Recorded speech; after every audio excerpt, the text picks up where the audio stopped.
consequential president of the United States, a Mount Rushmore kind of president of the United States. And now let's talk about Nancy Pelosi, because the former Speaker of the House and still a Democratic representative from California just said one of the craziest, most galling partisan things on television that I've heard in some time. And that's saying something. Let's take a listen. To consequential president of the United States, a Mount Rushmore kind of president of the United States. Want to know what comes next? That he belongs up there on Mount Rushmore. Lincoln and Joe Biden.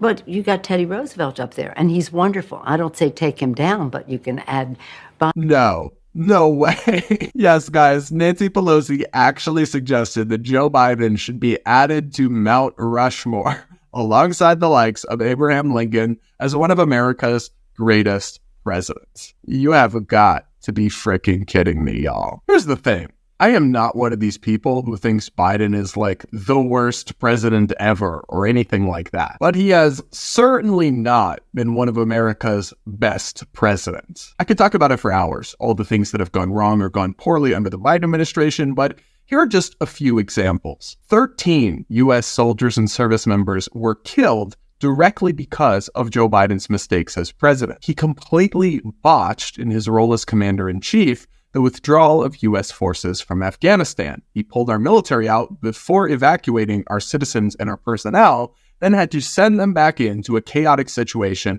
where then 13 were killed. It was totally inept, total incompetence that led to American heroes losing their lives in a situation that could have easily been avoided. Our politics is so crazy now that we kind of even forget that that happened in most of our discourse, but for any other president in the more normal time, it would have been the darkest stain, the thing he'd be remembered for forever. Yet we've all just kind of moved on. Another huge lowlight of the Biden presidency has been inflation. His presidency has coincided with a huge increase in inflation that bankrupted American families. And no, it's not entirely his fault, but that is kind of how we judge presidencies. We give them credit or blame for the things that happen under their watch.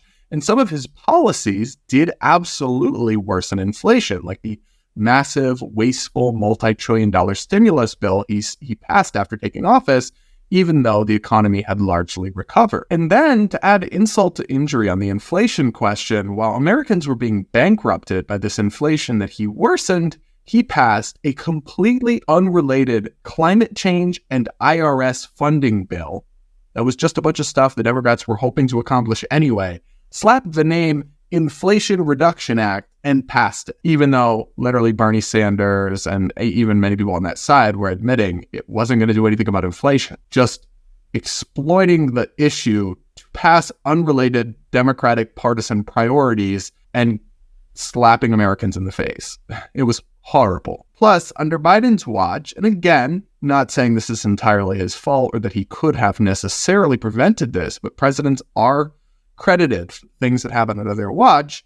2 major international conflicts involving the U.S. broke out. I could go on and on and on, but I feel like that alone is enough to say probably not one of America's great, legendary, historical presidents. And that's not even getting into, the whole cognitive decline issue.